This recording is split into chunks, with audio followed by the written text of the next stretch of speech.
Sebenarnya pilu juga kak, aku dengarnya kak, serius. Tadi aku belinya berapa? 2,1 kan? Aku tambah 100 jadi 2,2. Ya. Jadi ceritanya tuh kakak ini nih dari Sekayu kak ya?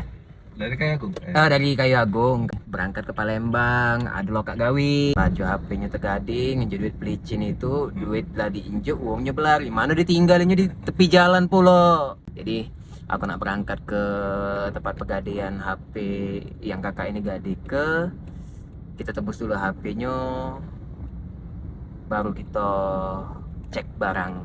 Oke, barang ini sudah kita ambil, kita tebus ya. Kita cek dulu kak ya. Jadi ini HP-nya Oppo A6 Pro varian 8GB, internalnya 128GB. Masih lengkap nih enggak? Oppo A6 Pro 4G 8128, masih mulus nih yang barangnya. Barangnya masih bagus, no minus. Kelengkapannya lengkap di sini.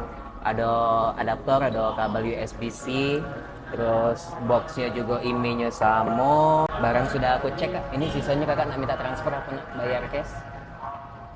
Cashback kak ya. Sebenarnya pilu juga kak, aku dengarnya kak, serius.